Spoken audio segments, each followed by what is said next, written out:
All right, June, it's the first day of practice after the Hawaii Bowl win. Can you just talk about how much that victory has kind of motivated this team and how much it's influenced what y'all are doing now? Well, y'all, whenever you finish on a positive note, the off season is way better, and that means when you win your bowl game, you have a better off season. And the kids have, stayed real plugged in and worked real hard, and I think they're excited to be out here for 15 days now. You got a new addition to your staff, Hal Mummy. Tell us a little bit about how that came about, whether he reached out to you, you reached out to him. Well, I've been trying to hire Hal since the middle 80s. We talked, Mouse and I talked with him clear back Valdosta State days, and so he kind of took a lot of our concepts and kind of had his own package and added some things. So tried to hire him a couple years ago. He said yes, and then they extended his contract at McMurray, and so it didn't work out. But this time it worked out. His version has been referred to as the air raid. How different is his air raid offense and your run and shoot? Well, we have all similar concepts. All the concepts this year.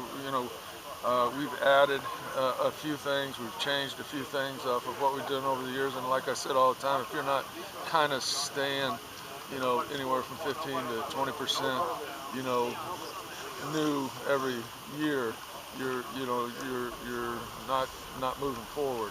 And so we've tweaked a few things, and certainly Hal's thoughts blend in with what we do pretty good. So I think it'll be a good mesh. If he's the assistant coach for the passing game, Dan Morrison is the associate head coach. Yeah, I'm not really into those titles and stuff. They're all coaches. That's what they do. And they know that when they come here. How do you break down the responsibilities and divvy all that up? Because you got a lot of coaches on your staff. Yeah, now. well, we're not really. We're doing the same things we've been doing for 5 years, so it's not like it's a change for anybody. You just plug guys in where they plug in. Not really a complicated thing.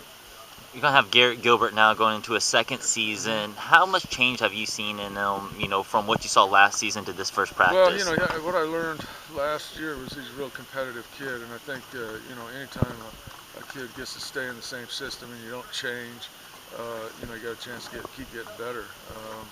He got better as the year went on, and he'll be better this year as he steps up, so that'll be good.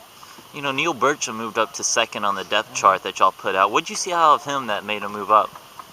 Well, last year I wasn't going to play him basically, so he's a very good player. I mean, he's a good player. I feel like he'll get his shot to compete in there too. But he's an accurate passer and a very competitive guy and smart, and it looks like he can do everything we want him to do. Talk about the running back situation a little bit and what you want to see out of each of the guys to kind of separate themselves. Well, the biggest thing is, they got to learn how to block first, and a lot right now is just learning plays and stuff for a couple of the new guys. But we're eventually whoever understands the protection part of it is going to be the guy that plays. What's your biggest concern about the team as you get underway and start to learn, look forward to I think the biggest concern is just, I think we're a lot more talented. We've got some plays, but they have never played in games. We redshirted some guys that have really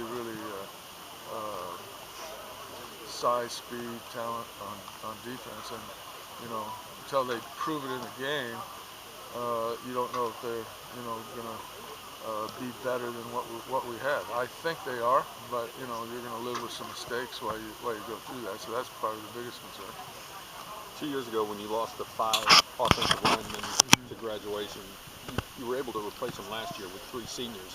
This year you lose them, and you got a lot more young faces coming in, competing for those spots. What are your overall early thoughts about the offensive line? Well, I think we're gonna, when we add the recruited group coming in this fall, I think we'll have some depth.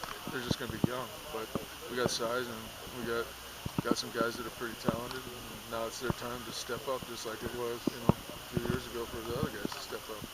So, I think that we'll be fine, but it's just like the defense. Until they do it in the game, we just don't know where we are.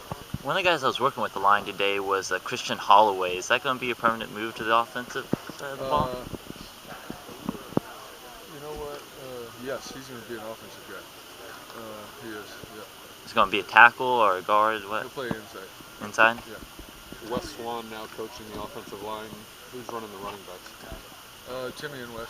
Timmy Chang and Wes. Yeah. Can you talk a little bit about the job that Kenneth Acker did at wide receiver? I know you're trying him out this spring today.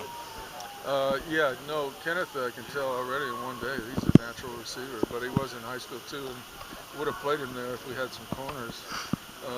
Kind of like Nate Halverson right now. I think he'll redshirt if he plays corner, but he's got a chance to get on the field as a receiver. Kind of the same situation Ack was in when he came. Did you see Ack playing both ways then?